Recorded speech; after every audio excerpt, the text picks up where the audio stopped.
اعوذ باللہ من الشیطان الرجیم بسم اللہ الرحمن الرحیم رب اشرح لی صدری ویسر لی امری واحلل عقدۃ من لسانی یفقہوا قولی سبحان اللہ وبحمدہ سبحان اللہ العظیم اللہ اکبر کبیرہ والحمد للہ کثیرہ وسبحان اللہ بکرۃ واصیلا اللہم صلی علی محمد عبدک و رسولک کما صلیت علی ابراہیم و بارک علی محمد و علی آل محمد کما بارکت علی ابراہیم و علی آل ابراہیم انک حمید مجید۔ اما بعد، باب فی المحافظۃ علی الاعمال، اعمال کی حفاظت اور نگہبانی کا باب ہے یہ کہ جو ہم نیک عمل کرتے ہیں ان کی پھر حفاظت کس طرح کی جانی چاہیے تاکہ وہ اللہ کے ہاں ویسا ہی مقبول رہے جیسا کہ جس طرح کی نیت کر کے آپ نے وہ اچھا عمل کیا ہوا ہے۔ کوئی بھی اچھی چیز ہو، قیمتی چیز ہو، وہ اس وقت تک ہی محفوظ رہ سکتی ہے جب تک کہ اس کی حفاظت کا آپ پورا بندوبست کر لیں۔ اب اس ضمن میں چند آیات یہاں جو درج کی جا رہی ہیں ان میں سب سے پہلے سورۃ الحدید کی آیت ہے، قال اللہ تعالی الم یعن للذین آمنوا ان تخشع قلوبهم لذکر اللہ وما نزل من الحق ولا یکونوا کالذین اوتوا الکتاب من قبل فطال علیہم الامد فقست قلوبهم۔ اللہ تعالیٰ نے سورۃ الحدید میں فرمایا کہ کیا ایمان والوں کے لیے وہ وقت نہیں آیا کہ وہ اللہ کی یاد کے لیے اور اللہ تعالیٰ نے جو حق کی باتیں اتاری ہیں ان کے لیے ان کے دل جھک جائیں اور وہ ان لوگوں کی طرح نہ ہو جائیں جن کو ان سے پہلے کتابیں دی گئیں اور ان پر ایک طویل زمانہ گزر گیا کہ کتابوں کو نہ کھولا نہ عمل کیا، اور اسی طرح ایک طویل مدت گزر گئی تو اب کیا ہوا؟ تو ان کے دل سخت ہو گئے۔ کیوں دل سخت ہو گئے؟ کہ انہوں نے کتابوں سے استفادہ نہ کیا، کتابوں سے کی طرف رجوع کرتے رہے، اللہ کی بھیجی ہوئی جو کتابیں ہیں تو ان سے دل میں نرمی آتی ہے، اللہ تعالیٰ سے رابطہ قائم رہتا ہے، اللہ تعالیٰ کا قرب عطا ہوتا ہے، اور جب مدتوں اس کو کھولا ہی نہ جائے، دیکھا ہی نہ جائے تو پھر کیا ہوگا؟ وقت گزرنے کے ساتھ ساتھ دل سخت ہوتے چلے جاتے ہیں۔ تو دل کی نرمی کے لیے ان جو کتابیں اللہ نے بھیجی ہوئی ہیں ان سے تعلق قائم رکھنا چاہیے، یعنی اور یہی ان کی حفاظت ہے کہ کتاب اللہ جو ہوتی ہے اس کے الفاظ، اس کے احکام کو اپنے دل میں اتارا جائے۔ جس طرح کہ زمین میں دیکھیے نا، گوڈی کرتے رہیں تو زمین نرم رہتی ہے، پودا آسانی سے پروان چڑھتا ہے، اور اگر وہ ہل نہ چلایا جائے، گوڈی نہ کی جائے تو زمین سخت ہو جاتی ہے، تو پودا نکلنا مشکل ہو جاتا ہے۔ اسی طرح ایمان کا بیج اور ایمان کا پودا ہے۔ یہ تو اگلی جو آیت ہے اس میں اللہ تعالیٰ نے فرمایا کہ ہم نے ان کے پیچھے عیسیٰ ابن مریم کو بھیجا اور ان کو انجیل دی، اور ان کے لوگوں کے دلوں میں کہ جنہوں نے ان کی اتباع کی شفقت اور رحمت ڈال دی، اور رہبانیت جس کو انہوں نے خود گھڑ لیا، ہم نے ان پر لازم نہیں کی تھی مگر انہوں نے خود اپنے لیے ایجاد کر لی تھی۔ کس لیے ایجاد کی تھی؟ رہبانیت، یعنی دنیا سے تعلق توڑنا، دنیا کی لذتوں سے، دنیا کی راحتوں سے، دنیا کی خوبصورتیوں سے۔ اللہ تو خود کہتا ہے کہ میں نے تمہارے لیے یہ سب چیزیں پیدا کی ہیں، ان کو استعمال کرو، انجوائے کرو۔ تو اب یہاں عیسائیت میں انہوں نے رہبانیت کو ہی اپنے لیے اللہ کے قرب کا ذریعہ خیال کر لیا، دنیا سے انہوں نے اپنا تعلق میکسیمم حد تک توڑ لیا۔ تو اب کیا، ارادہ تو انہوں نے یہی کیا، لیکن پھر اس کو نبھا نہ سکے، اس کا خیال نہ رکھ سکے، اس کی حفاظت نہ کر سکے جس طرح کے حفاظت کرنے کا حق تھا، کہ چلو اگر اپنے لیے یہ کام تم نے شروع کر ہی لیا تو پھر اس کو نبھاؤ بھی۔ تو اس لیے کہنے کا مقصد یہاں اللہ تعالیٰ کے یہ ہے کہ اپنے اوپر ایسے کاموں کا بوجھ نہیں لادنا چاہیے جن کو کہ بعد میں نبھایا نہ جا سکے۔ اب اگلی جو آیت ہے اس میں یہ سورۃ الحجر کی، سورۃ النحل کی آیت جو ہے، اس میں اللہ تعالیٰ نے اس عورت کی مثال دی ہے کہ فرمایا کہ تم اس عورت کی طرح مت بنو جس نے نہایت محنت سے کاتے ہوئے سوت کو توڑ کر ٹکڑے ٹکڑے کر دیا۔ آپ کو پتہ ہے سوت کاٹنے کے لیے کتنی محنت سے، جو کاٹن ہوتی ہے، کپاس ہوتی ہے، اس کی پہلے وہ پونیاں سی بناتے ہیں، اس کو ہاتھوں میں لے کے اس کو، تو اس کے بعد پھر وہ چرخے کے اوپر ان پونیوں کو رکھ کر، کبھی آپ نے چرخہ دیکھا ہو تو پتہ ہو، اور ان الفاظ سے آپ کو واقفیت بھی ہو، تو وہ دھاگا بنانے کے لیے اصل میں کیا جاتا ہے۔ سوت کاتنا اسی کو کہا جاتا ہے، کہ اب سوت کس کو، وہ جو کاٹن ہے، کپاس ہے۔ تو ایک عورت ہے، اور گاؤں میں عموماً ایسا ہی ہوتا تھا، ابھی بھی شاید ہوتا ہو، کہ عورتیں دن میں تو دوسرے کاموں میں مصروف رہتی تھی، تو رات کو وہ اکٹھی ہو کے چرخے لے کے بیٹھ جاتی تھیں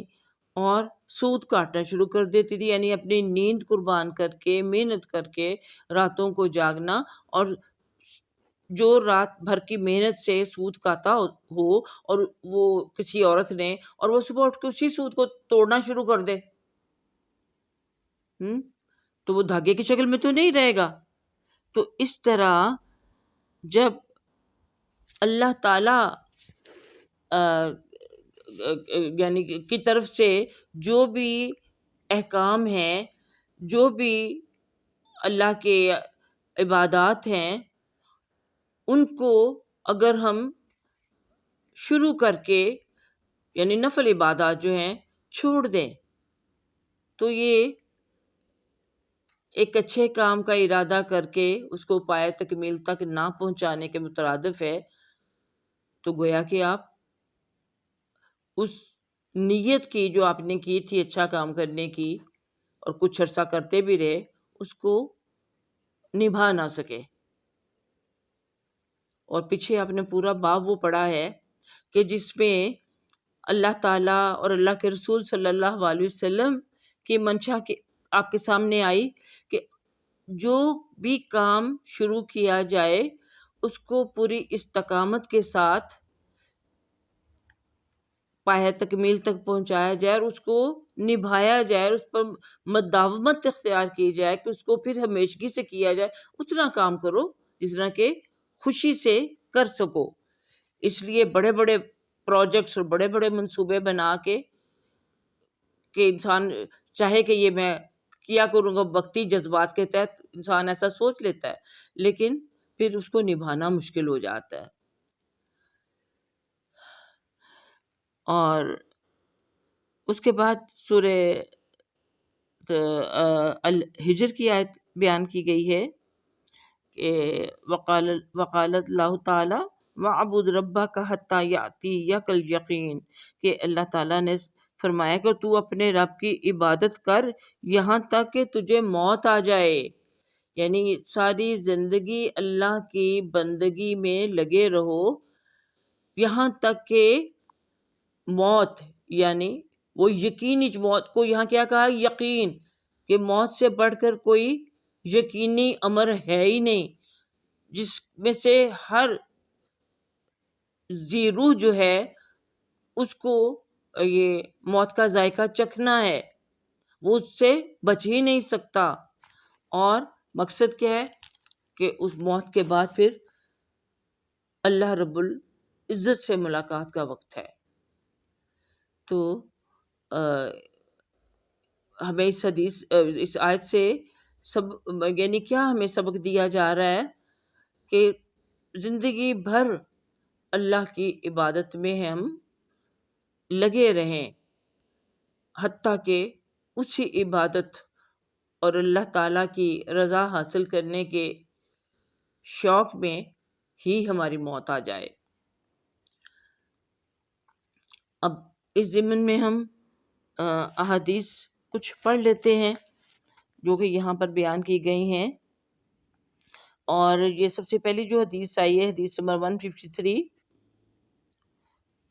یہ حضرت عائشہ صدیقہ رضی اللہ تعالی عنہا سے مروی ہے، اور ایکچولی یہاں پر وہ جو یہ جو حدیث ہے وہ وہی ہے جو کہ ہم اس سے پہلے حدیث نمبر 141 اور 142 سوری اس میں اس کا مضمون گزر چکا ہے، اور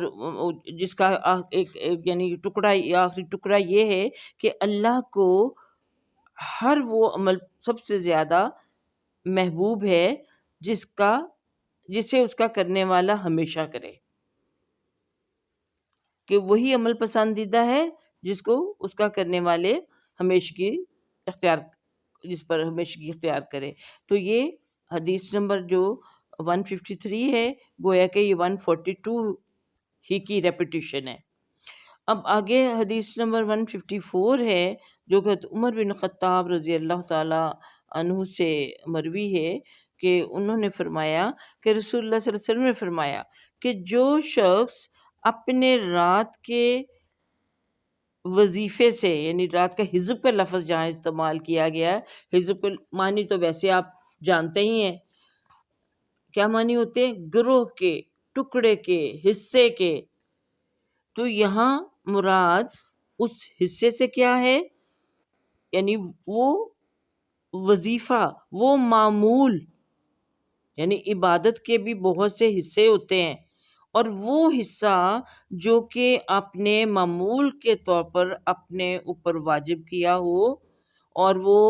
رات کے وقت پڑھنے کو، جیسے ہمیں سے کچھ لوگ ہیں کہ سونے سے پہلے وہ چاہتے ہیں کہ ہم یہ اپنا جو رات کے پڑھنے کے جو کوئی تسبیحات ہیں یا کوئی صورتیں ہیں یا قرآن کی کوئی تلاوت ہے یا کہ قرآن کا کچھ حصہ تفسیر کے ساتھ پڑھنا، کوئی بھی اپنا ایک معمول بنایا ہوا ہے رات کے سونے سے پہلے۔ بعض اوقات جیسے اس حدیث سے واضح ہوتا ہے کہ اگر کوئی شخص یعنی اس وظیفے کو ادا کیے بغیر سو جائے، اب نیند کے اوپر بھی انسان کا بعض اوقات زور نہیں چلتا اور چلتا ہی نہیں ہے، اور ایسا بھی ہو سکتا ہے کہ وہ انسان سفر کر کے آیا ہے یا سفر میں ہے یا بیمار ہے یا کوئی اور مصروفیت آ گئی، کبھی کوئی مہمان آ گئے، کہیں جانا پڑ گیا، کوئی فوتگی ہو گئی، یا ویسے ہی جیسے کوئی دعوتیں شادیاں وغیرہ بھی ہوتی ہیں، تو کیا ہوتا ہے وہ بعض اوقات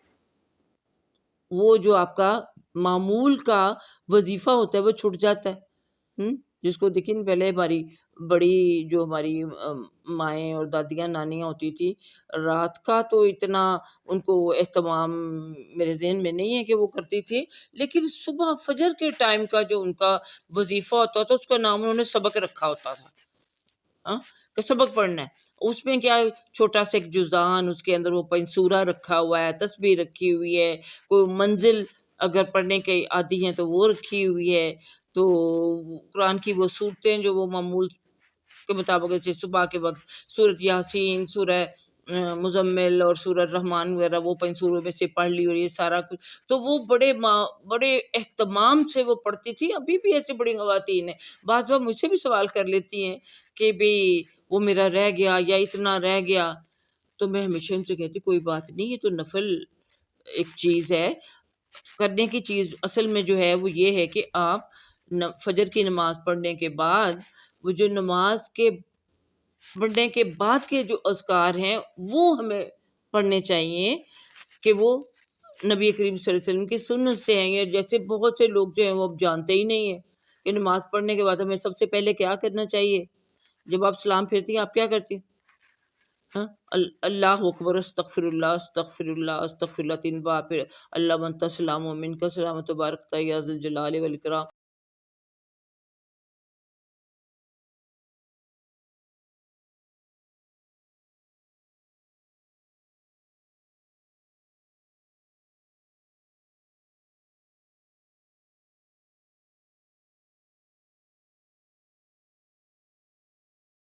اور اس سے بعد اگر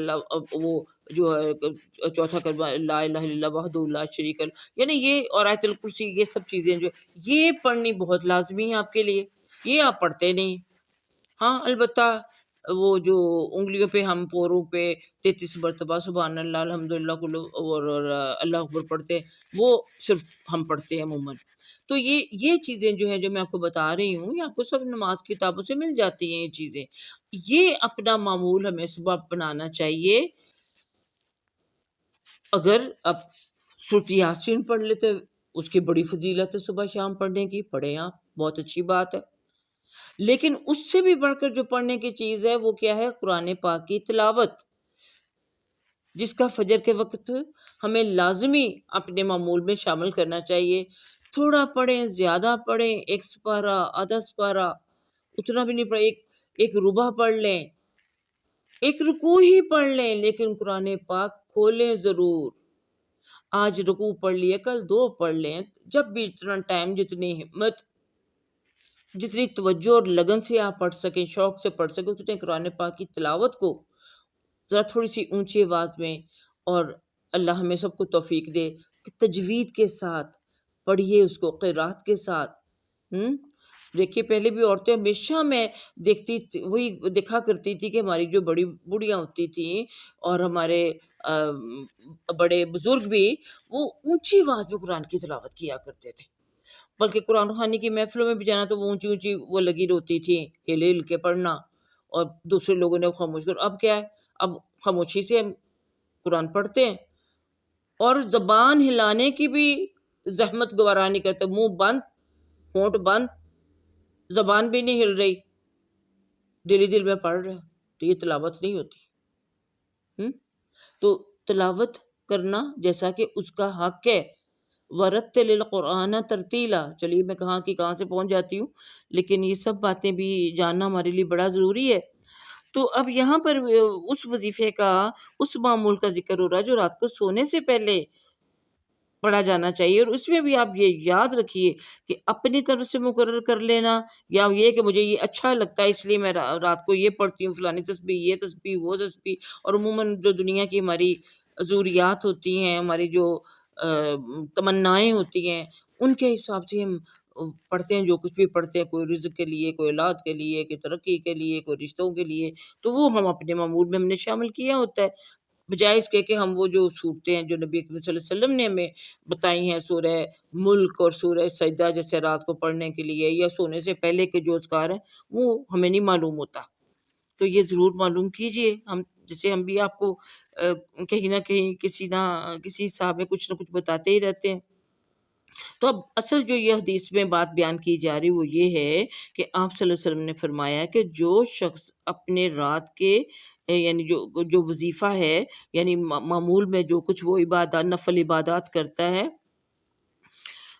اس میں سے کچھ حصے سے وہ سو جائے، یعنی سارا نہ پڑھے، تو اسے کیا چاہیے؟ اب ہوتا کیا، پڑھے نہ، کوئی گناہ نہیں۔ اب دیکھیے کوئی بھی نفل عبادت کرتے ہیں تو ایک ایڈیشنل چیز ہوتی ہے اس سے آپ کو ثواب ملتا ہے، لیکن اگر آپ نہیں کر رہے تو آپ کو گناہ کوئی نہیں. حتیٰ کہ نماز میں بھی جو نفل ہے پڑھ لیتے ہیں تو ثواب ہی ثواب ہے، اور نہیں پڑھتے تو گناہ کوئی نہیں. تو اس لیے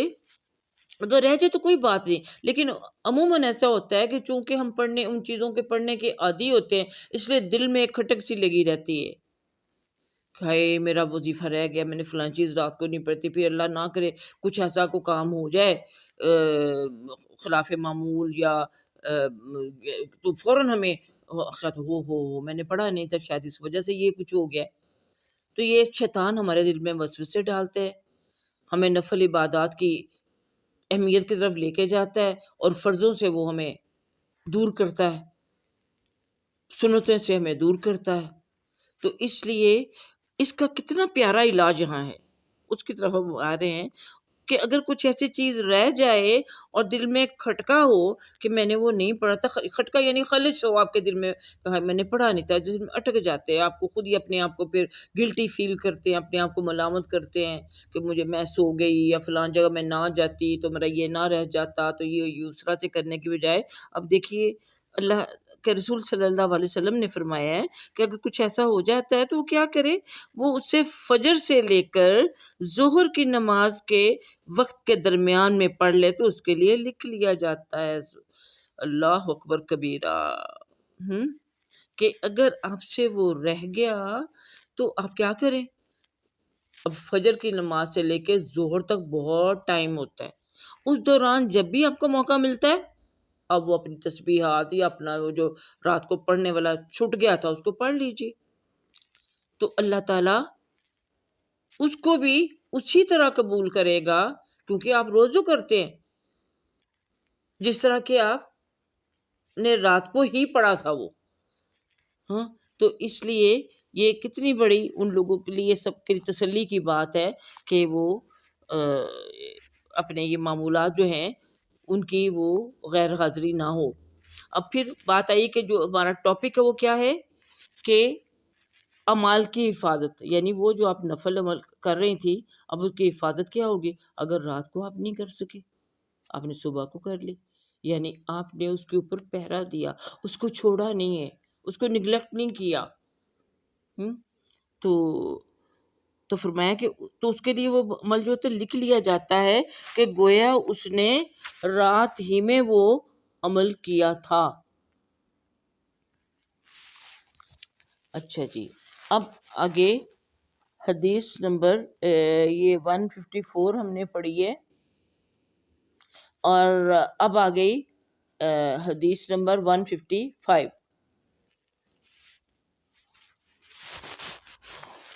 یہ بھی ان عبداللہ بن عمر بن العاص رضی اللہ عنہما قال علی رسول اللہ یا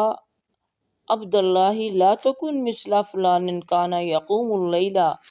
فترک قیام اللیل متفق علیہ. حضرت عبداللہ بن عمر بن العاص رضی اللہ عنہما سے روایت ہے کہ مجھے رسول اللہ صلی اللہ علیہ وسلم نے فرمایا کہ اے عبداللہ، یہ عبداللہ کون ہے؟ عمر بن العاص رضی اللہ عنہ کے بیٹے، کہ مجھے رسول اللہ صلی اللہ علیہ وسلم نے فرمایا کہ اے عبداللہ تو فلاں کی طرح مت ہو، وہ رات کو قیام کرتا تھا پھر اس نے رات وہ قیام جو تھا وہ چھوڑ دیا. اب دیکھیے یہاں پر آپ صلی اللہ علیہ وسلم نے اس شخص کا نام نہیں لیا جو کہ کوئی اچھا عمل کرتا تھا اور بعد میں اس نے اس کو چھوڑ دیا. تو پہلی چیز تو یہ کہ اللہ کو ناپسند ہے کہ کوئی اس کی طرف رجوع کرے اور پھر اس کو چھوڑ جائے. تو اس شخص کا نام آپ صلی اللہ علیہ وسلم نے لیا، جس سے ہمیں کیا پتہ چلتا ہے کہ اگر کسی کی کوئی قابل مذمت بات ہو جو کہ ناپسندیدہ یا ناگوار بات ہو تو اس کا نام نہیں لینا چاہیے سارے لوگوں کے سامنے. دیکھو فلاں یوں، یعنی فلاں کہتے ہیں، آپ یہ نہ کہیں کہ دیکھو وہ سہیل یہ کر رہا ہے یا عمران یہ کر رہا ہے، نہیں، نام نہیں لینا. کہ فلاں کی طرح یا کسی شخص کو کوئی ایسے اس شخص کی طرح نہ ہو جاؤ جس نے کہ رات کا قیام وہ جو پہلے کرتا تھا اور پھر اس نے وہ چھوڑ دیا. کیوں چھوڑ دیا؟ یعنی وہ رات کو جو قیام کرتا تھا تو ایسا ہی لگتا تھا کہ وہ رات کو قیام سے مراد کے قیام اللیل، تہجد کی نماز، کہ اس نے اپنے اوپر لازم کیا تھا کہ بہت لمبی نماز پڑھنی، بہت ٹائم اس میں لگانا. لیکن ہر رات انسان ویسے ہی بشاش نہیں ہوتا کہ وہ اس کو نبھا سکے کہ اب میں نے لازماً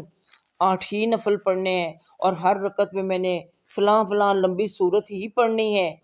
چلو 8 نہیں پڑھ سکتے کسی رات کو، آپ کو نیند آ رہی ہے یا آپ رات کو تھکاوٹ کا شکار تھے یا طبیعت کو آپ کی ٹھیک نہیں ہے تو کوئی بات نہیں، 8 نفل نہیں پڑھ سکتے 6 پڑھ لیں، 4 پڑھ لیں، 2 پڑھ لیں. بڑی صورتیں نہیں پڑھ سکتے، چھوٹی پڑھ لیں. مقصود تو ہے آپ کا اٹھنا. کہ جیسے سورہ مزمل میں اللہ تعالیٰ نے فرمایا کہ ناشیۃ اللیل ہی اشد وطئا واقوم قیلا، کہ وہ جو رات کا اپنے نفس کو روند کے اٹھنا جو ہے وہی تو اٹھنا ہی اللہ کو پسند آ جاتا ہے آپ کا، کہ آپ اپنا نرم گرم بستر چھوڑ کے اللہ کی رضا کے لیے، اللہ کے آگے جھکنے کے لیے، اس کی یاد کے لیے، اس سے کے ساتھ اپنا ایک 1 to 1 تعلق قائم کرنے کے لیے آپ اٹھیں. تو اللہ تعالیٰ آپ کی نیت دیکھتا ہے، آپ کی کوالٹی آف ورک دیکھتا ہے، وہ کوانٹٹی نہیں دیکھتا. تو اس لیے اتنا ہی کام اپنے اوپر واجب کریں جتنا کہ آپ خوشی سے بغیر اکتائے کر سکتے ہیں، جتنی کہ آپ کے اندر طاقت ہے. اور پھر یہ بھی نہیں کہ لازماً آپ نے وہ کر کے چھوڑنا ہے چاہے کچھ بھی ہو جائے. تو اپنے آپ کو تنگی میں ڈال کے نہیں کریں، کیونکہ اللہ نہیں چاہتا کہ کوئی بھی شخص تنگ ہو. یرید اللہ یسرا ولا یرید اللہ عسرا، اللہ تمہارے لیے آسانیاں پسند کرتا ہے اور وہ سختی پسند نہیں کرتا. تو اس طرح اللہ بھی پسند نہیں کرتا کہ کوئی اس کے ساتھ تعلق قائم کرے، اس کے ساتھ دوستی کرے اور پھر وہ اچانک غائب ہو جائے. آپ بھی دیکھیے کسی سے کوئی آپ کسی کے ساتھ دوستی کرتے ہیں اور بڑی آپس میں آپ کی انٹیمیسی ہو جاتی ہے، لیکن پھر اچانک وہ دوست آپ سے کترانے لگے اور حتیٰ کہ آہستہ آہستہ وہ آپ سے تعلق ہی چھوڑ دے، تو آپ کو کس قدر یہ ناگوار گزرتا ہے، آپ کتنے رنجیدہ ہوتے ہیں آپ. تو اسی طرح اللہ تعالیٰ بھی تو نہیں نہ چاہتے کہ ان کے ساتھ کوئی تعلق قائم کرے اور پھر چھوڑ دے. کتنی بڑی بات ہے اللہ سے دوستی چھوڑ دے، کتنی بڑی بات ہے نا،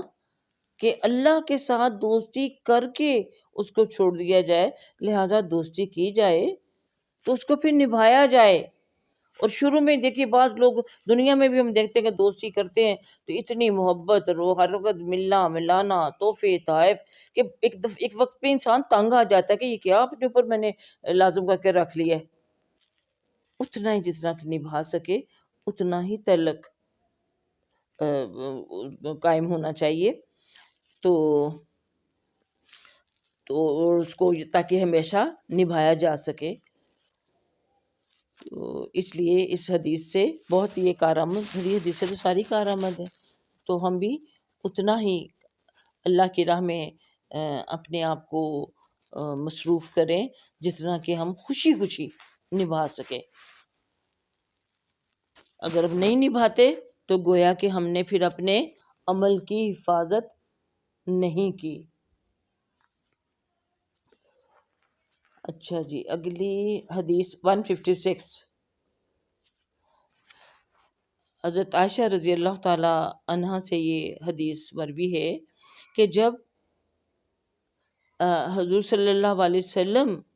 کسی درد یا بیماری وغیرہ کی وجہ سے ان کی رات کی نماز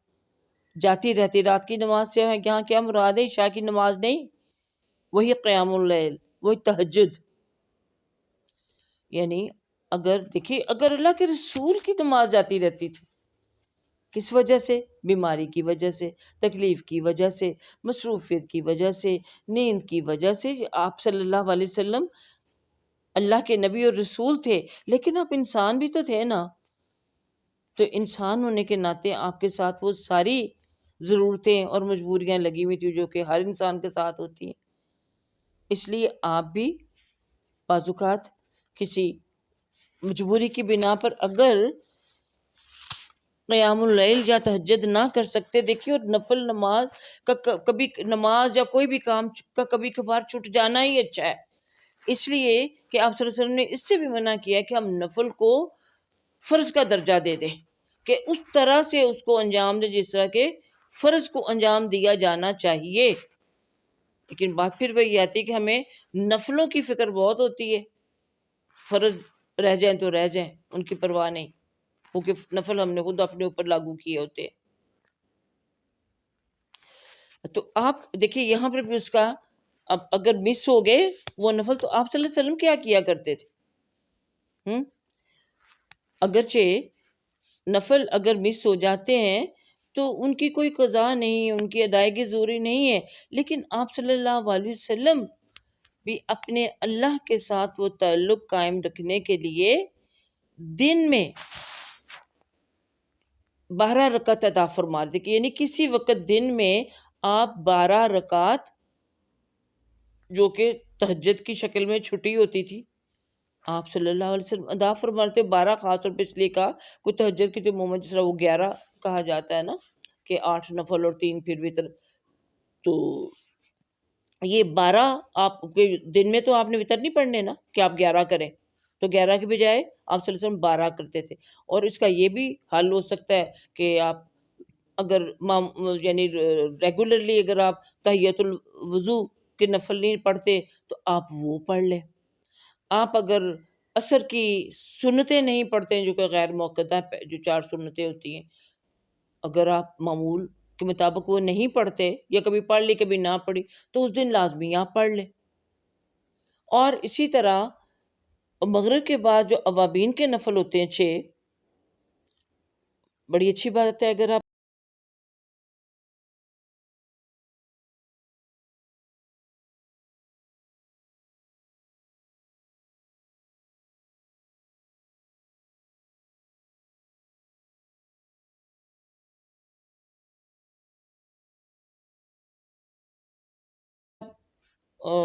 روٹین میں پڑھتے ہیں، معمول کے مطابق پڑھتے ہیں،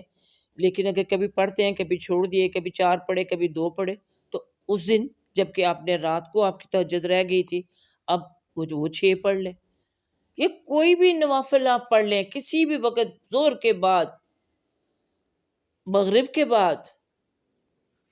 بلکہ یعنی آپ وہ نماز جو ہے وہ جو 12 رکعت آپ اس طرح سے جیسے نبی کریم صلی اللہ علیہ وسلم پڑھ لیا کرتے تھے، ہم بھی پڑھ سکتے ہیں۔ اگر پڑھ لیں تو اچھی بات ہے، تو پسندیدہ ہے، تاکہ آپ کے دل میں بھی اگر کوئی بوجھ ہے تو وہ نکل جائے، اور اللہ بھی خوش ہو جائے کہ میرا بندہ مجھے بھولا نہیں ہے۔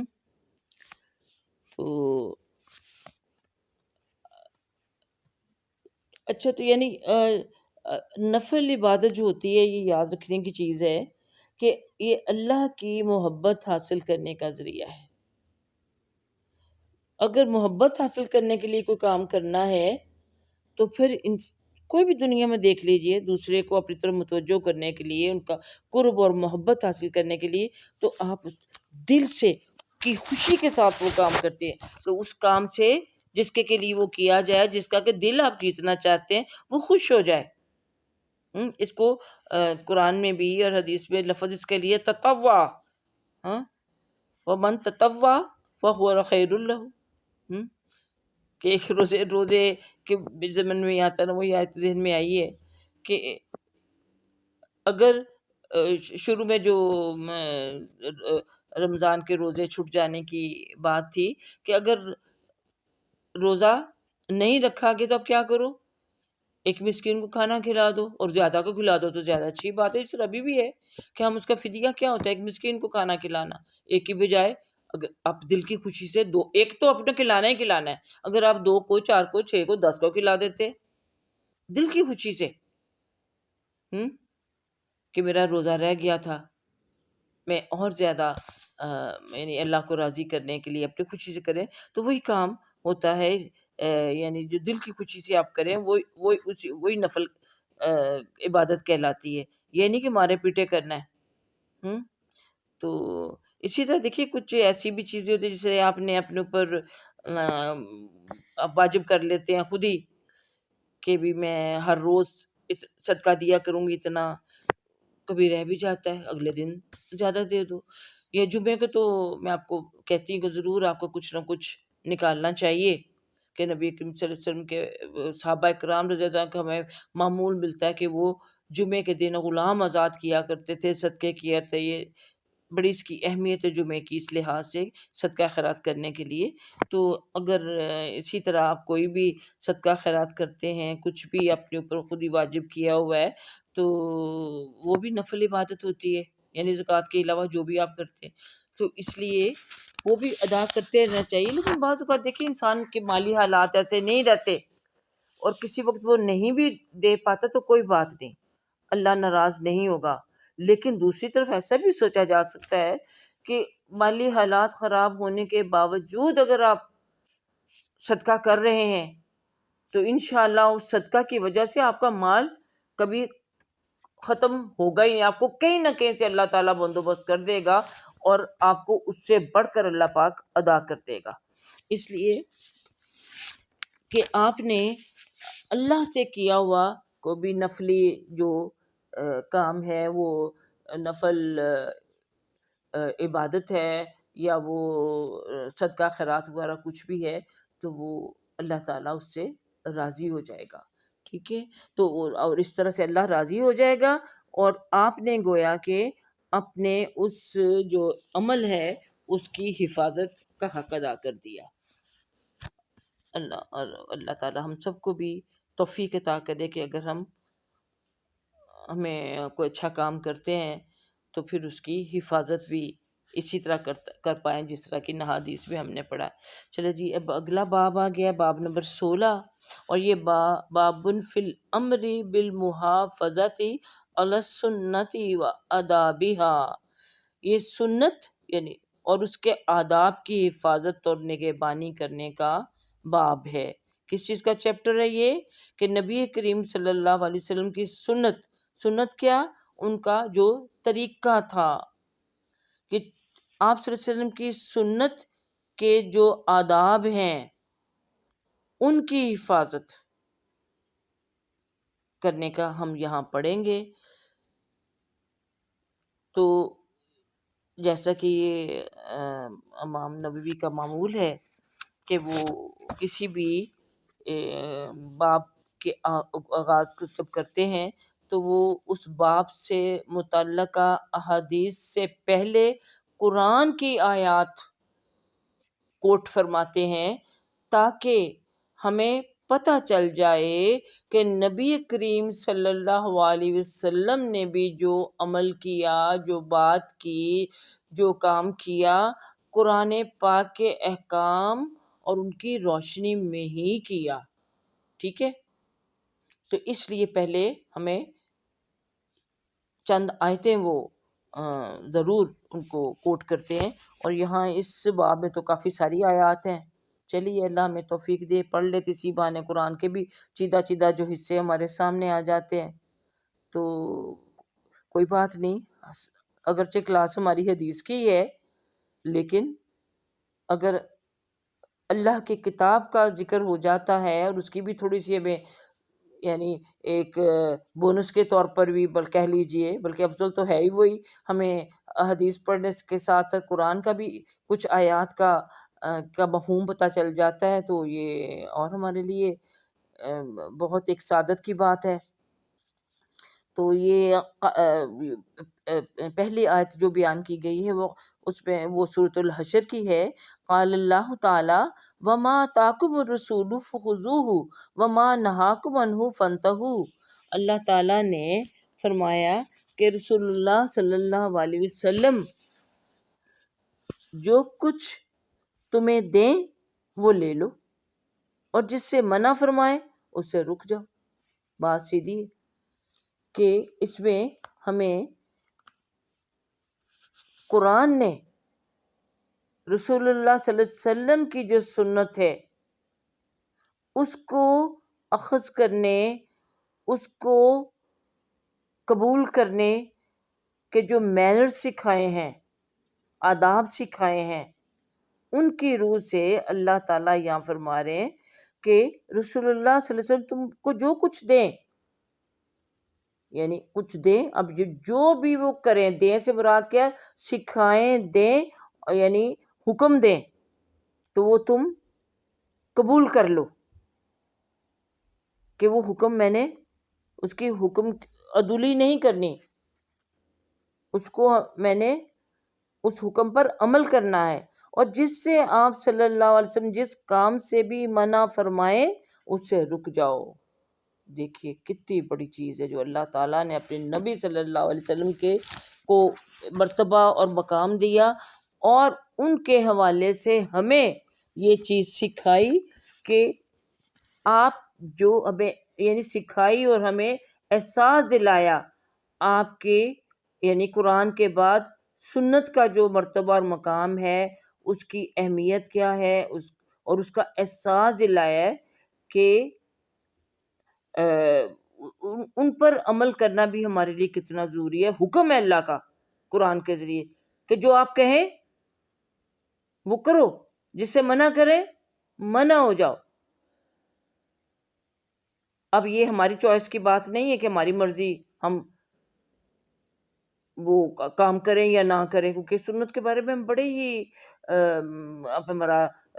جو رویہ ہے بڑا ہی لائٹ ہے، اس کو سیریسلی ہم لیتے ہی نہیں ہیں۔ قرآن کو تو پھر بھی ہم اچھا یہ قرآن میں آیا ہے، اچھا دکھاؤ قرآن میں کا۔ حدیث کا کچھ لوگ جانتے نہیں ہیں، کچھ مانتے نہیں ہیں، اور پھر عمل کیوں کریں گے؟ تو اس لیے یہ ہماری مرضی کی بات نہیں ہے، اللہ نے جو کہہ دیا سو کہہ دیا کہ آپ صلی اللہ علیہ وسلم کی سنت یعنی آپ کو جو طریقہ ہے، آپ کے جو قول و فعل ہیں، ان کے مطابق ہم بھی اپنی زندگی کو ڈھال لیں۔ پھر اگلی آیت جو تھی وہ ما ینطق عن الہوی ان هو الا وحی یوحی، کہ آپ صلی اللہ علیہ وسلم اپنی خواہش سے نہیں بولتے،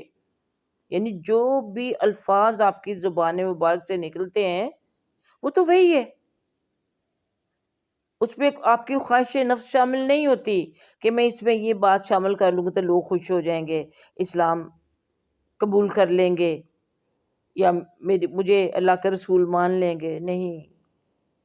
جو بات بھی اللہ نے آپ کو حکم دے دیا، فرما دی، وہی آپ صلی اللہ علیہ وسلم کی زبان مبارک سے وہ الفاظ نکلتے تھے، چاہے کسی کو اچھے لگے یا نہ لگے۔ تو فرمایا کہ نبی کی بات اس لیے ماننی ضروری ہے کہ وہ بھی جو کچھ بولتے ہیں وہ اپنی خواہش نہیں بولتے، بلکہ وہ وحی ہے، یعنی اور یہ وحی کون سی ہے؟ وحی خفی، یا اس کو ہم کیا کہتے ہیں؟ وحی جلی جو ہے، تو قرآن کو کہا گیا نا وحی خفی، جو آپ صلی اللہ علیہ وسلم کی زبان مبارک سے جو الفاظ ادا ہوتے تھے، یا اس کو وحی غیر مطلوع کہا جاتا ہے۔ قرآن وحی مطلوع ہے جس کی تلاوت کی جاتی ہے، لیکن احادیث کی تلاوت تو نہیں کی جاتی، اس لیے یہ وحی غیر مطلوع یا وحی خفی کے کیٹیگری میں آتی ہے۔ تو اس لیے آپ صلی اللہ علیہ وسلم کی جو سنت ہے اس پر عمل کرنا ہم پر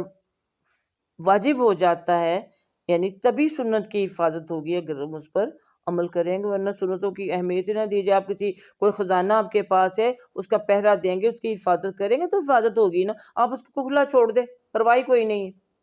تو پھر حفاظت تو نہ ہوئی۔ پھر اگلی آیت ہے ان کنتم تحبون اللہ فاتبعونی یحببکم اللہ ویغفر لکم ذنوبکم۔ اللہ تعالیٰ نے فرمایا کہ اے نبی صلی اللہ علیہ وسلم آپ فرما دیں لوگوں سے کہ اگر تم اللہ تعالیٰ سے محبت کرتے ہو تو میری اتباع کرو، مجھے فالو کرو، میری پیروی کرو۔ اللہ تو پھر اس کا نتیجہ کیا ہوگا کہ اللہ تعالیٰ تم سے محبت کریں گے، اور نہ صرف محبت کریں گے بلکہ اللہ تو محبت سے بڑھ کر ایک کام کرتے ہیں، اور وہ کیا ہے کہ ان کے ہاتھ میں گناہوں کو بخشنے کی کنجی بھی ہے۔ تو نہ صرف یہ کہ آپ کو کی پیروی کرنے سے اللہ تعالیٰ کی محبت حاصل ہوگی، بلکہ اللہ تعالیٰ تمہارے گناہ بھی بخش دے گا۔ تو اس سے پتہ چلتا ہے کہ کوئی بھی شخص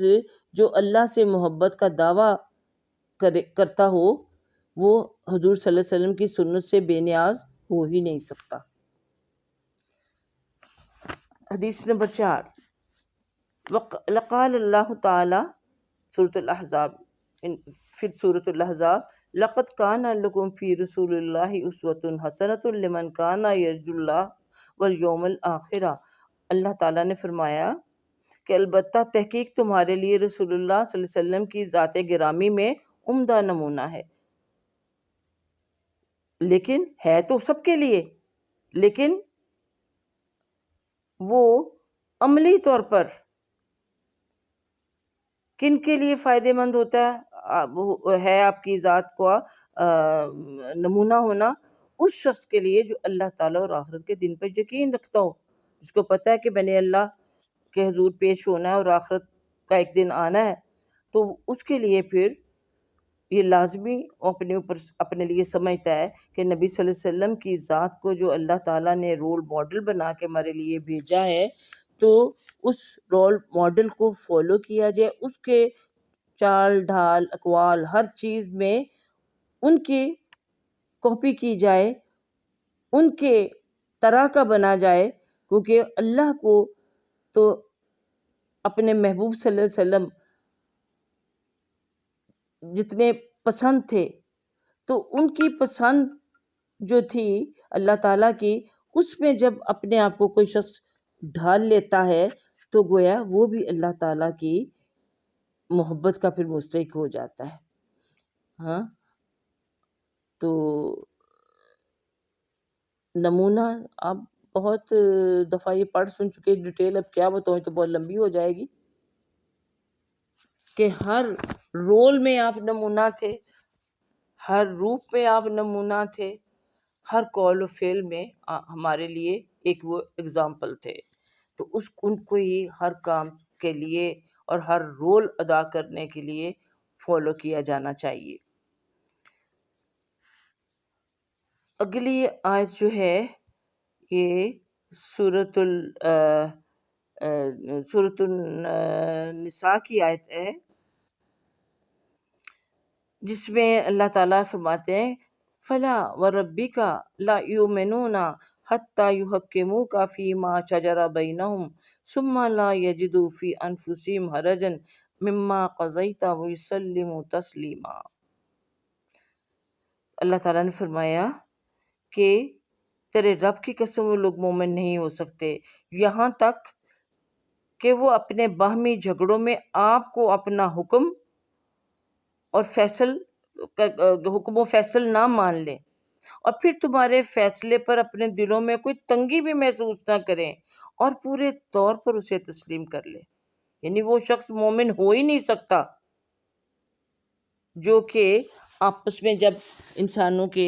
جو جھگڑے ہوتے ہیں ان جھگڑوں میں وہ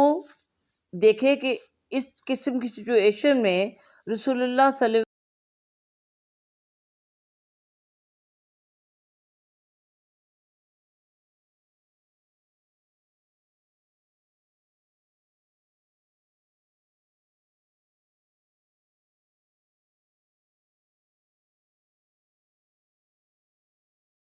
علیہ وسلم نے بطور منصف کیا فیصلہ کیا تھا، اور پھر جب وہ بات پتہ چل جائے تو پھر اس کے لیے اپنے دل میں کوئی تنگی بھی نہ محسوس کرے۔ آمنا و صدقنا، کہ جو آپ نے فرما دیا وہ درست ہے، کوئی بھی ڈفرینس آف اوپینین ہو انسانوں کے درمیان، تو بجائے اپنی ذاتی رائے کو استعمال کرنے کے نبی صلی اللہ علیہ وسلم کے طرز عمل کو دیکھ لیا جائے کہ انہوں نے اس قسم کے حالات میں کیا کیا تھا۔ اور اگلی جو آیت ہے آیت نمبر 6، اس کو تو کہا گیا ہے کہ یہ آیت جو ہے اسلام کے جو سیاسی اور آئینی نظام ہے اس کی بنیاد ہے، اور وہ کیا ہے؟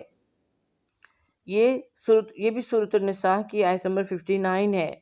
فَإِن تَنَازَعْتُمْ فِي شَيْءٍ فَرَدُّوهُ إِلَى اللَّهِ وَرَسُولِهِ إِن كُنتُمْ تُؤْمِنُونَ بِاللَّهِ وَالْيَوْمِ الْآخِرِ۔ اللہ تعالیٰ نے فرمایا کہ اگر کسی چیز کے متعلق تمہارا باہمی جھگڑا ہو جائے تو تم اسے اللہ اور اس کے رسول کی طرف لوٹا دو، یعنی اس کی طرف رجوع کرو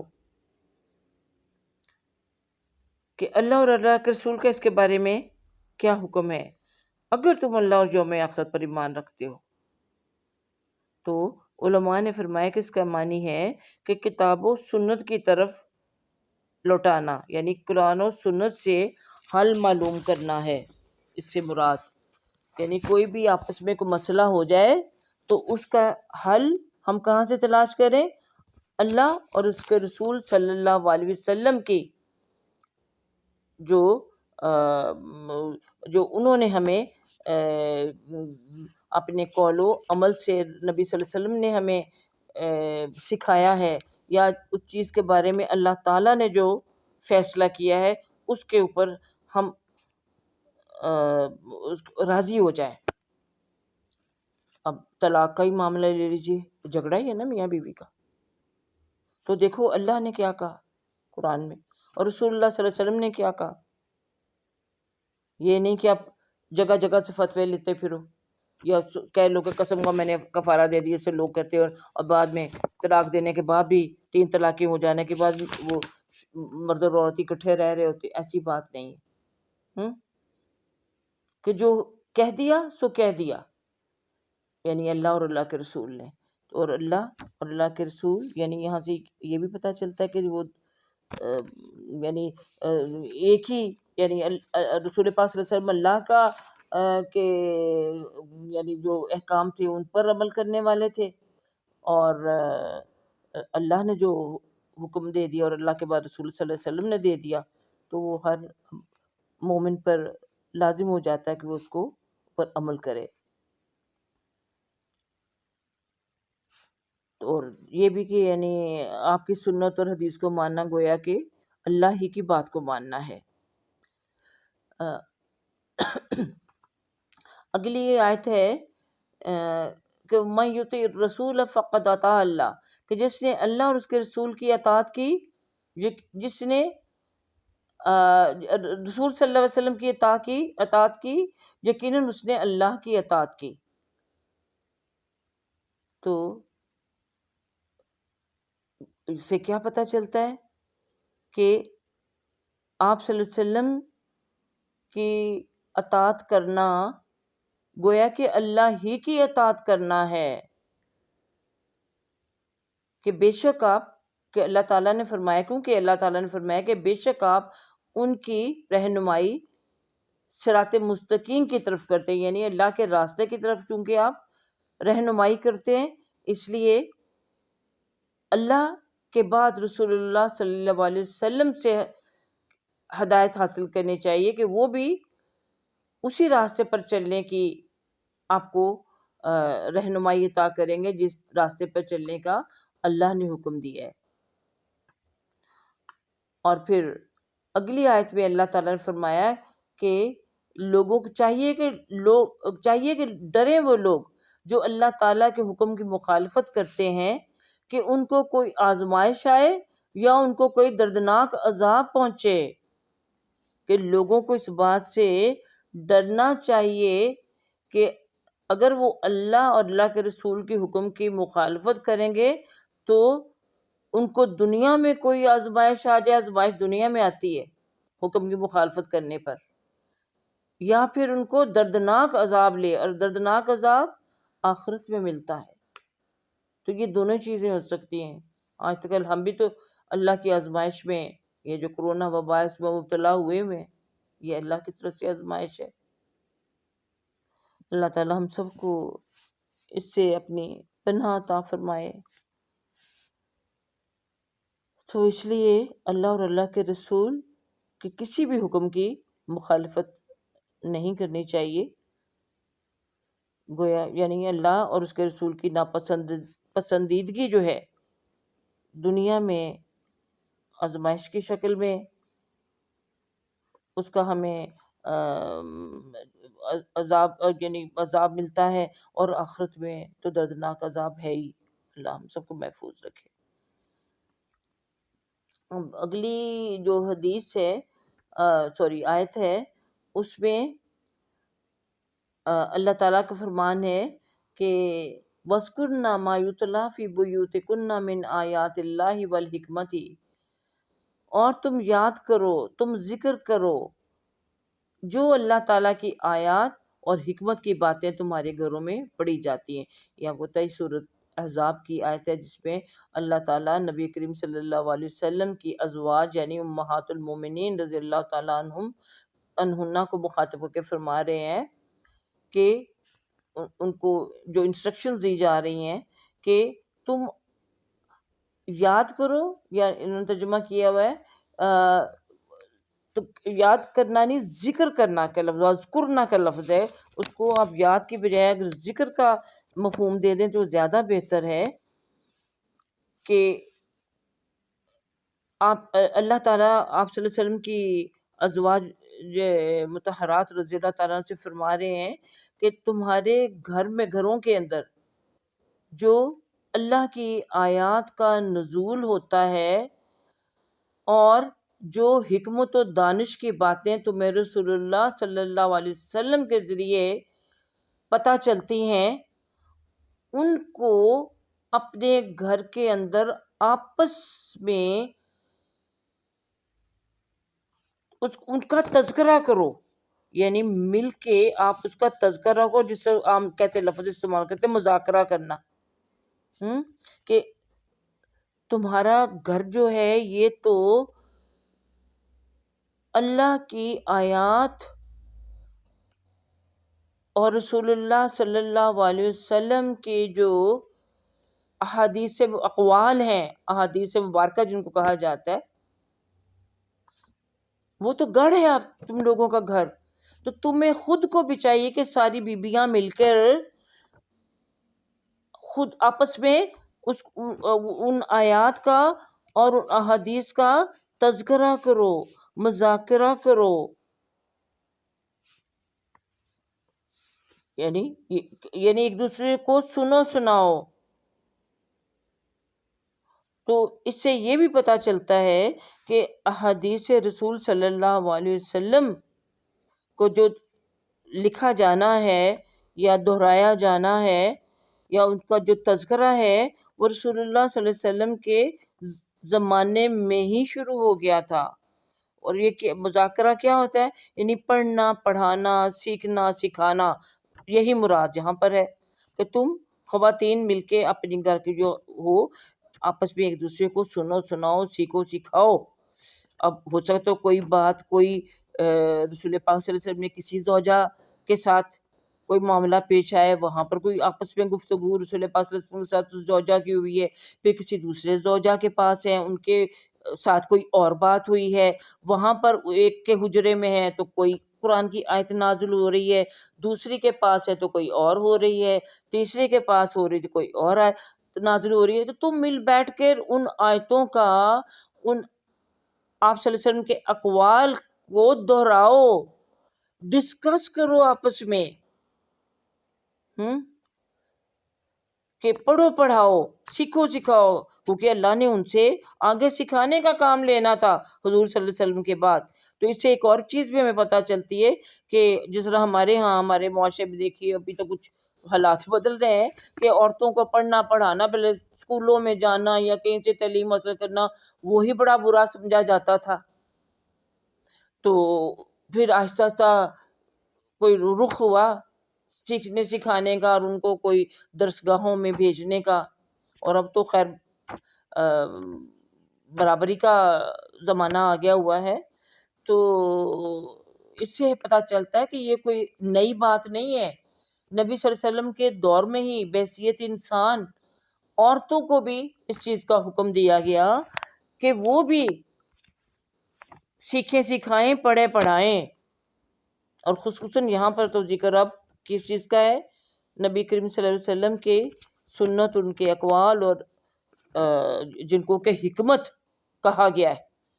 آپ صلی اللہ علیہ وسلم کی جو بھی بات ہے اس کو حکمت کا، اگر قرآن میں بھی دیکھیے جہاں بھی کتاب کے بعد حکمت کا لفظ آیا ہے اس سے مراد عام دانائی نہیں ہے، بلکہ اس سے مراد آپ صلی اللہ علیہ وسلم کی سنت ہی ہوا کرتا ہے۔ تو اس لیے ہم خواتین اگر اکٹھی ہو کے، جس کو ہم اپنی درس کہتے ہیں یا کلاس کہتے ہیں، قرآن کلاس کہتے ہیں، تو ہمارا بھی مقصد یہی ہے، اللہ کی کتاب کا مذاکرہ کرنا۔ اور الحمدللہ ہماری کلاس کا تو سٹائل بھی کچھ ایسا ہی ہے کہ ہم ایک دوسرے کے ساتھ شیئر کرتے ہیں، تو یہ بھی آسان لفظ ہے آج کل، ہاں، مذاکرہ کرنے کا، کہ ہم آپس میں شیئر کریں۔ اب میں کوئی بات بحیثیت استاد اگر بتا رہی ہوتی ہوں تو میں یہ نہیں ایکسپیکٹ کرتی اپنی اسٹوڈنٹ سے کہ آپ خاموش رہیں، بس خاموشی سے سنتے چلے جائیں، بلکہ میں پورا موقع دیتی ہوں کہ اگر آپ نے کچھ سوال کرنا ہے، سوال کریں، اگر کوئی بات سمجھ نہیں آئی اس کے بارے میں سوال کریں، اور اگر جو ہمارا ٹاپک چل رہا ہے اس سے ریلیٹڈ آپ کو کوئی بات معلوم ہے تو آپ بھی شیئر کریں۔ اور اس کے دیکھیے بعض اوقات ہمارا اس طرح کلاس میں کچھ شور سا وہ ہو جاتا ہے، چلیے کچھ دن ہم نے پھر شور کر لیا تھا اور بہت اچھا سب کو لگ رہا تھا، اور سب نے ارادہ کیا تھا کہ ہم ایس او پیز کا خیال رکھیں تو اپنی اس کلاس کو کنٹینیو کریں گے، لیکن حالات کچھ باہر کے بھی ایسے ہو گئے کہ اس کو نبھانا مشکل ہو گیا، اور میرے گھر کے اندر بھی اب اللہ تعالیٰ کی طرف سے وہ جو لکھا ہوا تھا اس کے مطابق میرا بیٹا اور پوتا اس میں مبتلا ہو گئے ہیں، تو اب اس کے سوا چارہ نہیں کہ ہم یہ ریکارڈنگ والا سلسلہ ہی رکھیں۔ لیکن اس کے ساتھ ساتھ میں نے قرآن کلاس میں بھی یہی بات کہی تھی کہ اگر آپ سننے والوں کو کوئی چیز سمجھنے میں مشکل ہوئی ہے یا آپ کو چیز شیئر کرنا چاہتے ہیں اس سے ریلیٹڈ، تو آپ میرے جو ذاتی نمبر ہے، میرا پرسنل نمبر جو ہے، اس کے اوپر آپ کال کر سکتے ہیں، آپ واٹس ایپ کر سکتے ہیں، تاکہ ہمارا وہ جو مذاکرہ ہے وہ اس کا عمل جو ہے وہ ختم نہ ہو جائے، بلکہ وہ جاری رہے، ٹھیک ہے؟ تو اب ایک آدھ اس ضمن میں ہم حدیث پڑھ لیتے ہیں، آپ کے حساب سے تو ٹائم اب ہو رہا ہے، چلیے کوئی ہمارا ایسے کوئی فکسڈ نہیں ہے ہماری لمٹ، تو چلیے ایک باب شروع کی ہے تو اس کا کوئی نہ کوئی حدیث بھی ہمیں ضرور پڑھ لینی چاہیے۔ چلیے ایک ہی آج پڑھ لیتے ہیں، یہ حدیث جو ہے حدیث نمبر 157 ہے، عن ابی ہریرہ رضی اللہ عنہ عن النبی صلی اللہ علیہ وسلم قال دعونی ما ترکتکم انما اہلک من کان قبلکم کثرت سؤالہم واختلافہم علی انبیائہم فاذا نہیتکم عن شیء فاجتنبوہ واذا امرتکم بامر فأتوا منہ ما استطعتم، متفق علیہ۔ حضرت ابو ہریرہ رضی اللہ تعالیٰ عنہ سے روایت ہے کہ رسول اللہ صلی اللہ علیہ وسلم نے ارشاد فرمایا، جو باتیں میں تمہیں بیان کرنے سے چھوڑ دوں ان میں تم مجھے میرے حال پر چھوڑ دو، اس لیے کہ تم سے پہلے لوگوں کو کثرت سوال نے ہلاک کیا۔ بات تو آپ کی سمجھ میں آ گئی ہوگی، نہیں آئی تو چلیے تھوڑی سی ڈیٹیل کر لیتے ہیں۔ تو فرمایا کہ جب جو باتیں میں تمہارے سامنے بیان کر رہا ہوتا ہوں اور ان میں سے کوئی چیز میں چھوڑ دوں تو تم بھی اس کو چھٹا رہنے دو، مجھ سے سوال نہ کرو کہ یہ کیوں چھوڑیے، کہ مجھ سے سوال نہ کرو یہ چھٹ گئی ہے، یہ کیوں چھٹی ہے، مزید یعنی کھود کرید نہ کرو، مجھے میرے حال پہ چھوڑ دو، یعنی بال کی کھال نہ نکالو، یعنی تو کہ اگر میں چھوڑ رہا ہوں تو کسی مسرت کی بنا پر چھوڑ رہا ہوں کہ تم کسی مشکل میں نہ پڑ جاؤ۔ بعض اوقات دیکھیے ہم بھی قرآن کی تفسیر کرتے ہوئے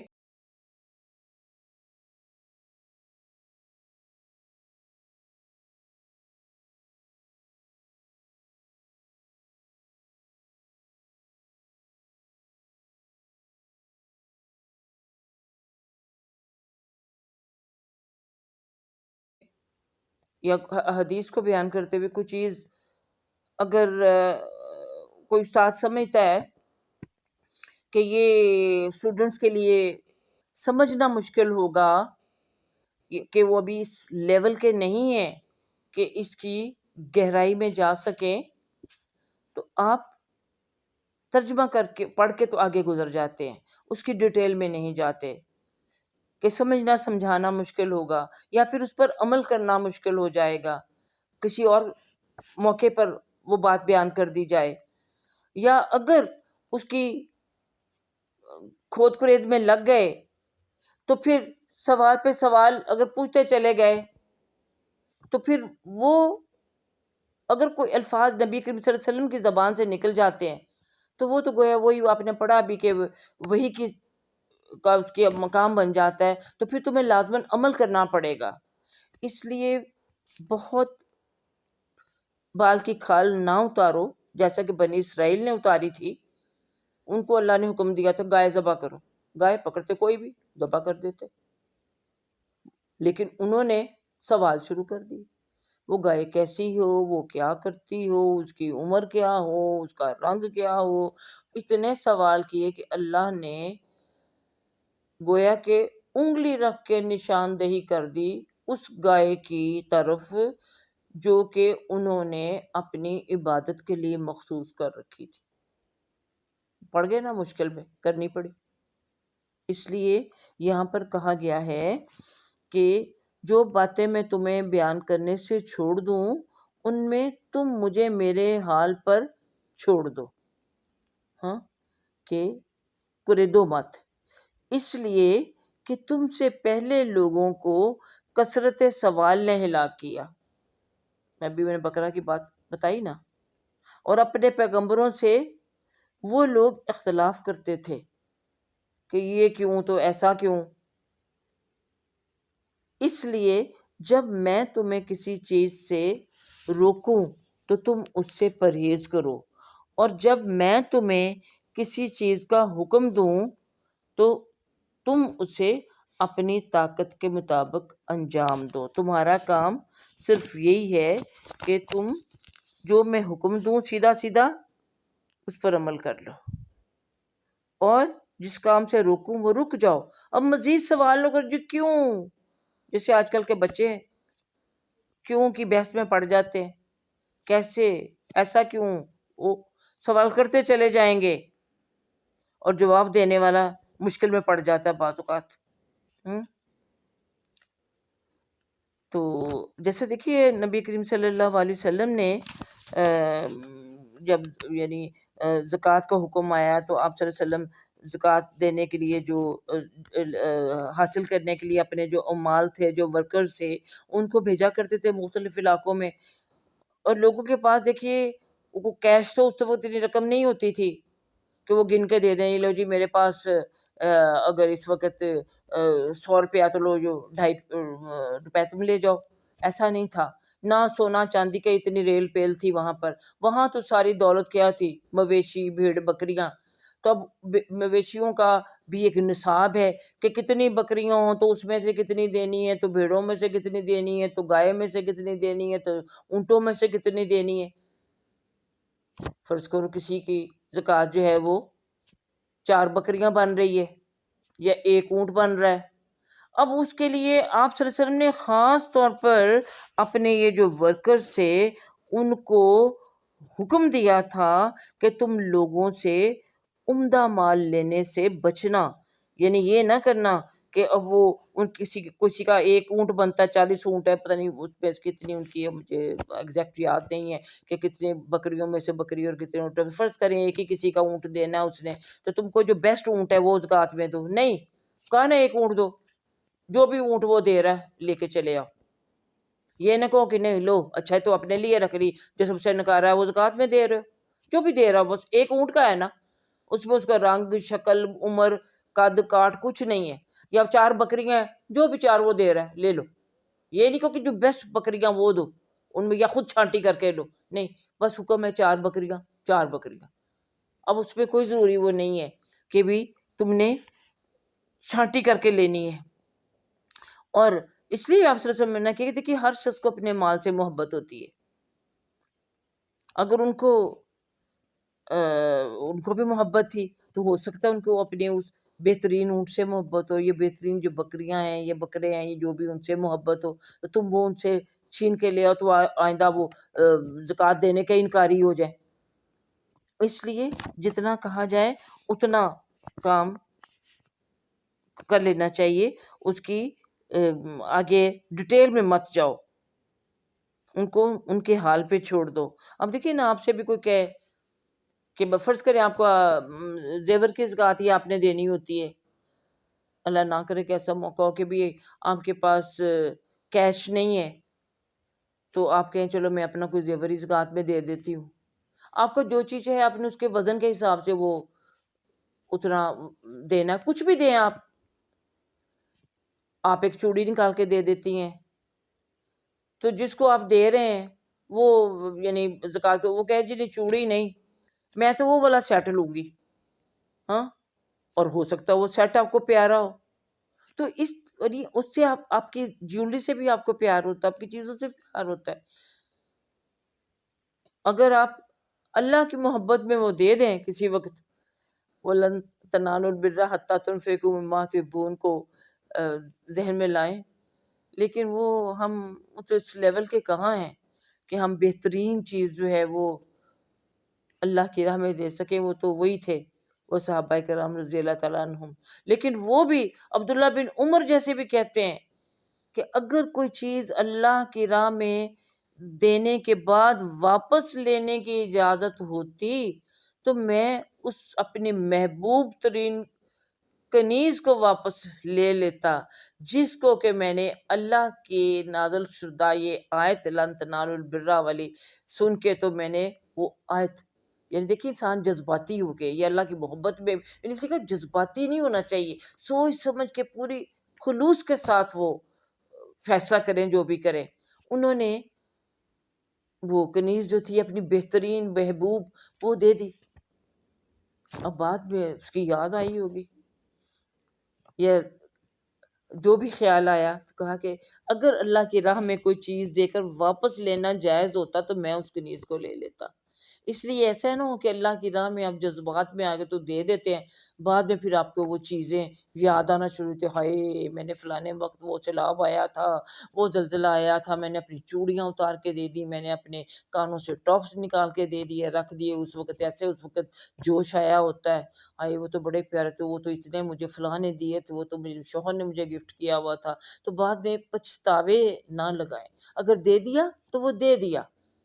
اللہ کی راہ میں. اور اگر کوئی ایسا خیال بھی آ جائے تو اس کو جھٹک دیں اور اپنے دل کو راضی کریں کہ میں نے رب کو راضی کرنے کے لیے وہ کیا ہے، اس لیے دل تو بھی راضی ہو جا. دل راضی ہوگا اللہ کی رضا میں تو نفس مطمئنہ کہلائے گا نا، ورنہ وہ تو دل وہی ایک گوشت کا لوتھڑا ہے. تو اس گوشت کے لوتھڑے کو ہم نے تزکیہ کر کر کے، اس کی صفائی کر کر کے، اس کو مانج مانج کے دھو کے اس قابل کرنا ہے کہ یہ نفس مطمئنہ، یہ قلب سلیم کے لیول پر یہ آ جائے. اللہم اجعلنا منہم. آخر دعوانا الحمدللہ رب العالمین. صدق اللہ العظیم، صدق رسولہ النبی الکریم. اللہ تعالی ہماری اس کوشش کو قبول فرمائے اور اس اپنے حبیب صلی اللہ علیہ وسلم کے پاک کلام کے صدقے میں اللہ تعالی ہم سب کی مشکلیں آسان کرے. ہمیں سب سے بڑی مشکل آخرت کی مشکل ہے، جب فرشتے جان قبض کرنے کے لیے آئیں گے، جب قبر کے میں منکر نکیر آئیں گے، جب حشر کے دن میں اعمال نامے بانٹے جائیں گے، جب پل صراط پر سے گزارا جائے گا، بڑی مشکلات کے دور ہے۔ اس لیے اللہ تعالیٰ سے یہی دعا کرتے ہیں کہ وہ آخرت کی مشکلیں ان کو بھی ہمارے لیے آسان کرے، دنیا کی جو مشکلات ہیں اللہ تعالیٰ ان کو بھی آسان کرے۔ اپنے حبیب صلی اللہ علیہ وسلم جس کا ہم اقوال، جن کی احادیث بیان کر رہے ہیں، اللہ تعالیٰ ہمیں ان کی محبت کرے، عطا کرے، اور ان کے صدقے میں ہماری پوری قوم کی ہماری مشکلیں آسان کرے۔ اس وقت پھر جو بڑھتا چڑھتا کرونا ہے اس سے ہمیں نجات دے، ہماری جو قیادت ہے قوم کی اس کو اللہ تعالیٰ ہدایت دے، ہمارے لیے وہ بہتر اقدام کر سکے،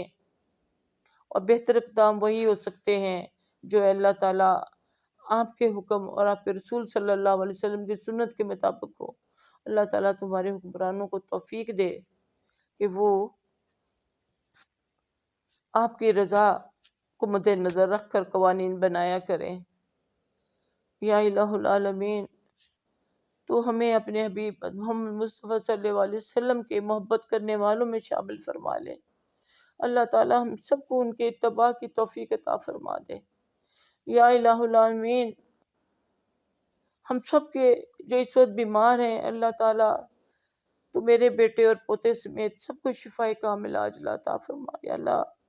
ہماری پیاری بہن اندلیب کو، اس کے شوہر کو، بچے کو، جو بھی عظمیٰ کے بچے، جو بھی میرے جاننے والے عزیز و اقارب رشتے دار اور سب کے جو جاننے والے، سب کو اپنے اتنے ہی پیارے ہوتے ہیں۔ اللہ میاں سب کے پیاروں کو، میرے پیارے کے پیاروں کو اور سب کے پیاروں کو اللہ تعالیٰ تو اپنی حفاظت عطا فرما دے۔ اللہم انی اعوذ بک من البرص والجنون والجذام ومن سیء الاسقام، اللہم انی اسألک العفو والعافیہ ومعافاۃ الدنیا والآخرہ۔ اللہ تعالیٰ تو ہم سب کو دنیا اور آخرت کی عافیت عطا فرما۔ اللہ تعالیٰ ہم سے درگزر کا معاملہ فرما۔ اللہ تعالیٰ ہم سے جو بھی عمدن سہون صغیرہ کبیرہ جو گناہ سرزد ہوئے ہیں اللہ تعالیٰ ان سے درگزر فرما لیجئے۔ اللہ تعالیٰ ہم سب کے گھروں میں اپنی رحمت اور برکتوں کا نزول فرمائیے۔ یا الہ العالمین ہم سب کو اپنی محبت عطا فرمائیے۔ اللہم انی اسألک حبک وحب من یحبک وحب عمل یقربنی الی حبک۔ ربنا اغفر لنا ذنوبنا واسرافنا فی امرنا وثبت اقدامنا وانصرنا علی القوم الکافرین۔ اللہم اغفر لی ذنبی ووسع لی فی داری وبارک لی فی رزقی۔ اللہم ارنا الحق حقا وارزقنا اتباعہ وارنا الباطل باطلا وارزقنا اجتنابہ۔